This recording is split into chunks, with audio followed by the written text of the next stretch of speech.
Right guys, we're going to do a bit of a taste test. So we're going to be trying, it's not actually what we've got on the bottle there. It is Bure Gold, so that's the bottled version, and then we've got, I'm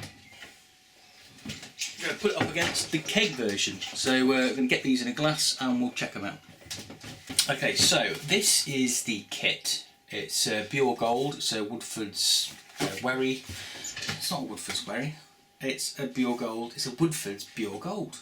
So I originally tasted one of these from Beer Mail from Schnuz, and I know a couple of us who got one have also had a go at brewing it. I think Steve Molson, I think he had a go, but I seem to remember he ran into a bit of a problem with his something else. So I'm not sure about that one, but yeah. Anyway, so. It's good. This one is the one from a keg. Now it's not as good, and I'm not just saying this. This is my brew. It isn't as good as Schnuz's, and I think it's down to after speaking to him, he was mentioning he used a different yeast. I can't remember if it was USO5 or SO4. Now the kit originally comes with two I think they're 7.5 gram. Might be wrong. 7.5 gram packets. Sort of standard yeast. I don't know what it is, but yeah, so they are much smaller size than the normal sort of packets of brew yeast, so you sort of bung in two. So yeah, so taste wise it's not as good, but we'll get on to that in a minute. So that is beer number, that's the keg one, and so let's crack this open and we'll see what, something I've always wondered, keg versus bottle. Whoa. Is it going to be lively? And there's smoke coming off that. Oh yeah. Does that look good on the camera? That look good? I don't think it's focusing in very well. Shame. Looks good. Anyway. So we're going to get this in a glass and we'll just see what. It's definitely put the camera. Definitely more carbed. Seems reasonably clear. No, actually no, it doesn't. It's not clear. I thought it was clearer than it. Difficult to see. It does look a little bit murky, actually. Yeah, it does look murky. Now that could be because. Come on, brain. Why could that be? Yeah, it could be because it was perhaps a bit overcard. Sometimes it can disturb the yeast, can't it? But now, that's yeah, okay, so clarity wise, I think we're going to definitely give that to keg version. You can see it's quite a difference there. Let's just have a bit of a compare. I'm always tempted to open another bottle of that because that just seems a bit. We might do. Okay, so smell wise, I'm getting more from bottle version, but I think again that might be the old yeast. Alright, let's go in, let's give them a go. So I've been drinking this for quite a while, so part of the reason I thought I just wanted to check this out because the keg's probably going to kick very soon. So okay, now we're going for the bottle version. Cheers.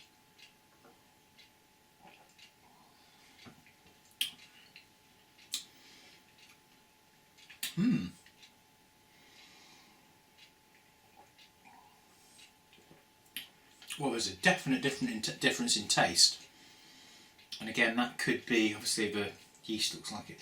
Do you know what? Let's go triple fisted. Let's go and get another. Let's go and crack another one open because I don't know. I just think we should. I'm going to pause out here, go and get another glass, and back. Okay, right. So we've got another bottle of that Bure Gold just in case the yeast has got a bit stirred up there and.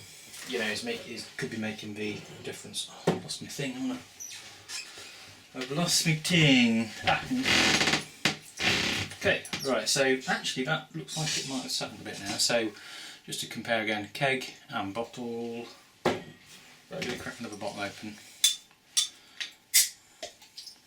Doesn't seem quite as. Oh, I just love that can's moving. It doesn't seem quite as carved up, we'll see. do a bit of a more careful pour this time, see if that helps.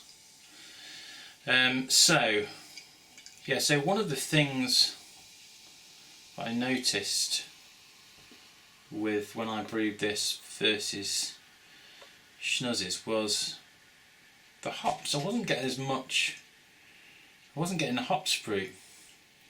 Now this, if you've ever had this before, it's quite a nice, if you're not massive fan of hops, it is quite good because it's got a few in, dry hop, so it just makes it a little bit refreshing, a bit zesty, but it's not absolutely bonkers, you know, when you fancy something. Yeah, so clarity wise, they look just the same, don't they, I think.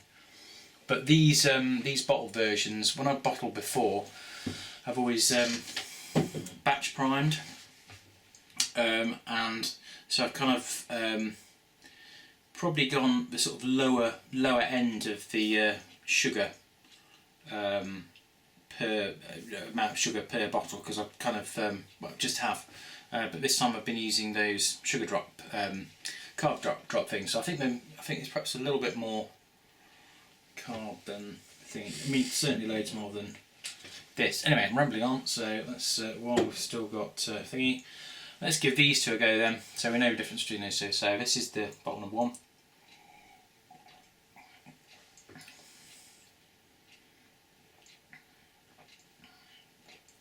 Yeah, no difference. Same. Okay.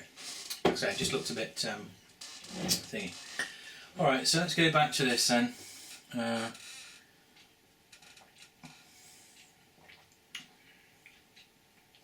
Yeah, I mean there's a definite difference in taste. One of the reasons I just wanted to do this was I've always wondered, you know, there's obviously advantages and disadvantages to kegging and bottling, but I just wanted to see the taste. Alright, well this one, the keg one tastes kind of cleaner. To start with than the bottle version, but to be honest, I imagine that it's probably due to the fact that the yeast got a bit sort of stirred up in there. So I kind of think this probably wasn't a very good test, was it? So yeah, I don't know if that's. I reckon that's what it is. I reckon that's what it is. I was hoping to try both these and say one is definitely nicer than the other.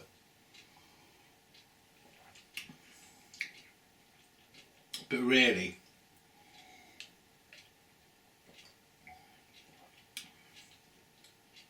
I can't really tell. As I say, it's just got that slightly cleaner taste, and I think that's just because the yeast.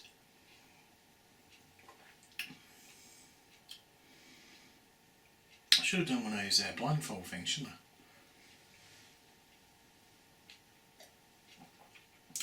Yeah, I should have done that. Right, so pretty much what we're saying is there's not much difference. There's perhaps no difference if you don't, you know, if you get the carbonation about the same, and you don't get the yeast sort of stirred up and all the rest of it, then they're pretty much the same. Yeah, I'd quite like to try this on a couple of other sorts of beers actually. First of all, a really hoppy one. I've got one of those in a keg at the moment actually, not in a keg, in a fermenter, so that would be a real good one to try. And then something really dark and strong to see, because I know that you're meant to age imperial stouts, aren't you, Russian imperial stouts. Never actually brewed one of those, keep meaning to do one of those. I know Cheshire Dave was he was talking about a recipe not so long back, which I'm meaning to have a go at. So yeah, I should do that. So I might just carry on. I might just compare a few of those and just see. But so far, it's basically a draw. So yeah, so there you go. Anyway, I just thought I'd try that out. So hope everyone's keeping good. And before I ramble on anymore, cheers. I'll polish these off. Triple fisted. Cheers all. Cheers.